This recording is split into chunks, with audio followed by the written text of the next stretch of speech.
महर्षि दधीच की तपस्थली मिश्रिक में हम लोग खड़े हैं। आगे दर्शनार्थ आ रहे हैं। आपको दिखाते हैं महर्षि दधीची ने जब अस्थि दान किया था तो संसार के सारे पवित्र नदियाँ, समुद्र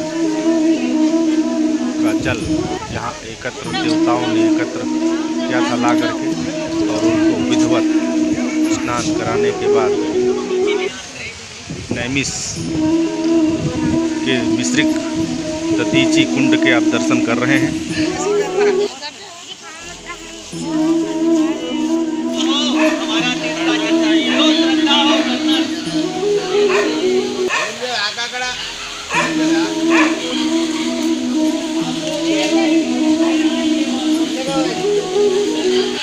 आज आप दधीची आश्रम में बैठे हुए हैं, जो महर्षि दधीची की तपोस्थली भी है और अस्थिदान स्थल भी है। यहीं पर महर्षि दधीची ने अपने अस्थियों का दान किया था और विश्व कल्याण के हित में। इसका महत्व अगर आप देखें तो वैसे तो बहुत है, पर हम आपको थोड़ा सा संक्षिप्त में बता देते हैं कि यहाँ पे दधीची कुंड है जिसमें महर्षि दधीची ने स्नान किया था। तीनों लोगों का तीर्थ उसमें एकत्र किया गया था, तब जाकर उनका स्नान होकर अस्थिदान हुआ था। अस्थिदान स्थल भी यहीं पर मौजूद है। और महर्षि दधीची का जो जन्म स्थान है वो राजस्थान में है, नागौर ज़िले में गोट बांग्लोर के नाम से एक जगह है, वहाँ पे है।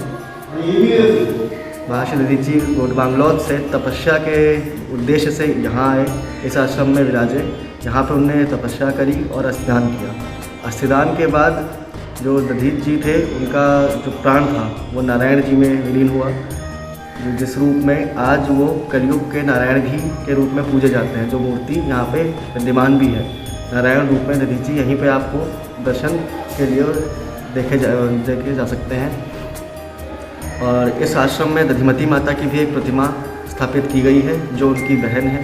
बाकी दधीची परिवार को एक जो यात्रीगण आते हैं उनको दर्शनार्थी रूप में दिखाने के लिए वो मूर्तियाँ भी स्थापित की गई हैं।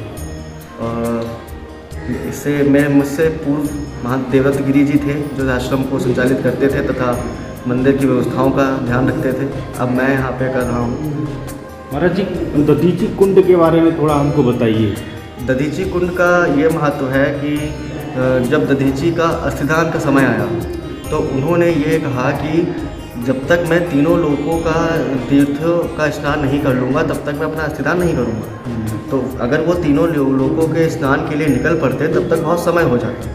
तो समय को बचाने के लिए तथा धरती को और इंद्रलोक को बचाने के लिए उन्होंने सारे जो तीर्थ थे उनको यहीं एकत्र किया गया। जब वो यहाँ इकट्ठा हो गए, उनका स्नान हुआ। स्नान के उपरांत ही उन्होंने अपना देहदान किया। किस दिन का है तिथि? ये फागुन मास की पूर्णिमा का है, रात में जी।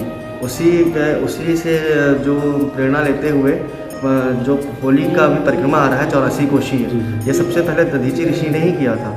उसके बाद ही मतलब अब हम लोग करते चले आ रहे हैं। अभी 84 कोशी परिक्रमा 3 मार्च को उसका जो है शुभारंभ भी है।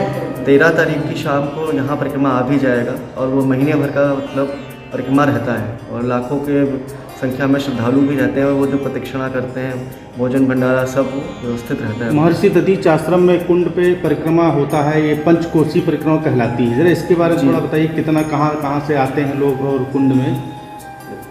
आने का तो ऐसा है कि आने के लिए तो विश्व से हर जगह से लोग आते हैं। बाकी जो 84 कोशी परिक्रमा है जो मिश्रित के बाहर चलता है, वो उनके अलग अलग पड़ाव हैं। अब पड़ाव में बहुत सारी जगहें हैं, जो अब ऐसी भी जगहें हैं जहाँ पे लोग पहुँच ही नहीं पा रहे इस समय पे। उनको मतलब सुविधा का अभाव कह लीजिए, चाहे कुछ भी, जैसे कोई बहुत ही अंदर के क्षेत्र में अगर पड़ता है तो वो पड़ाव छूट जाता है। नहीं, पंचकोशी परिक्रमा अपने मिश्रिक में ही है।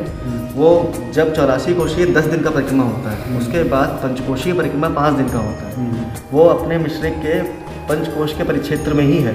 उसका तीर्थ का ही परिक्रमा मान लीजिए कि नगर के बाहर तीर्थ का ही परिक्रमा होता है, उसको पंचकोशी परिक्रमा कहते हैं। महर्षि दधीच कुंड के तीर्थ का ही परिक्रमा होता है। अब आप चाहे आप तीर्थ का परिक्रमा कर लीजिए तो भी आपको उतना ही महत्व है उसका, और अगर उससे भीड़ के उससे लोग बाहर करते हैं तो उसका भी वही महत्व है। उसमें कोई भेदभाव नहीं है।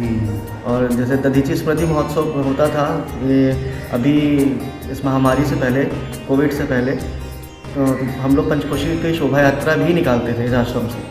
और जैसे ही कोविड आया तब से परमिशंस नहीं हो अब तो इस बार उम्मीद है हाँ, भव्य निकलेगा। इस बार तो उम्मीद है भव्य, क्योंकि इस बार होली के मेले में भी अखाड़े से भी बहुत सारे लोग आ रहे हैं। अच्छा, क्योंकि 2 साल से तो कोई आ नहीं पाया। यहाँ नेपाल, दक्षिण भारत, सब कहाँ से आते हैं? नेपाल से तो मुझे नहीं लगता है इतने लोग आते हैं, दर्शनार्थी रूप में आते हैं। बाकी साउथ से बहुत लोग आते हैं, दक्षिण भारत से मतलब भारी मात्रा में लोग रहते हैं। बाकी क्षेत्रीय मेला काफ़ी होता है।